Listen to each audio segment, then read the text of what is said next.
Paolo Avellino niyaya na si Kim Cho. Kim Paulandia nagdiwang. Halos walang pagsisidla ng saya at kilig ang solid fans na Kim Pao dahil sa ginawa ni Paolo Avellino. Makikita naging active ang dalawa sa X o dating Twitter para ipopromote ang kanilang serye na Dalibay na patuloy na mapapanood sa Free TV at sa iba't iba pang streaming platform. Unang nagpost si Kim, #Dalibay ang buong katotohanan. Maraming salamat po sa pagmamahal at suporta niyo sa aming palabas.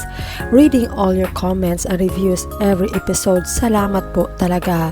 Though napanood na siya sa iba't ibang platform, first sa Prime Video last year at still sa iwan 7 days ahead at ngayon sa Kapamilya Channel, Kapamilya Online Live, All TV2 and A to Z.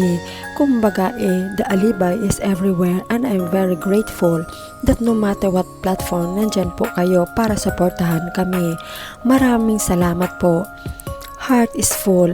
Agad namang nireply si Paolo sa sinabi ng aktres. Say niya, salamat sa lahat ng sumubaybay sa unang linggo ng #Dalibay ang buong katotohanan. Excited na ba kayo sa mga susunod na episodes? Sumagot naman si Kim sa tweet ni Pao na bonjour, ibig sabihin good morning. At syempre di rin papatalo ang aktor at sinagot si Kim in French na ibig sabihin, would you like to have a coffee and a croissant with me? Tila buhay na buhay ang kaluluwa ng mga fans sa sinabi ni Pao. Heto ang komento nila. Ma at Prinsesa Chinita, saan ka na? Labanan mo yan, huwag kang papayag na siya ang manalo. Coffee, croissant, tas selfie Pao ha.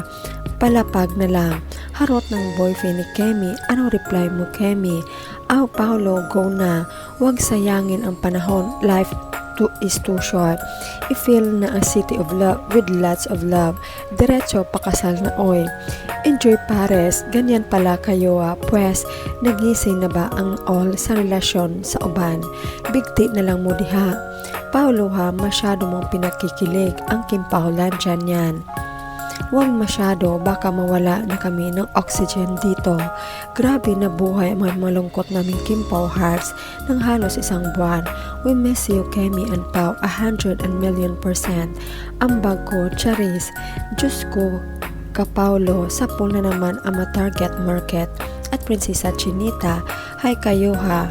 Ang harot ngayong gabi, baka di na lang #1 global rate niyan. Pangbala na sa missile sa sky ang taas. Kemi, di kami makakatulog nang di mo sinasagot.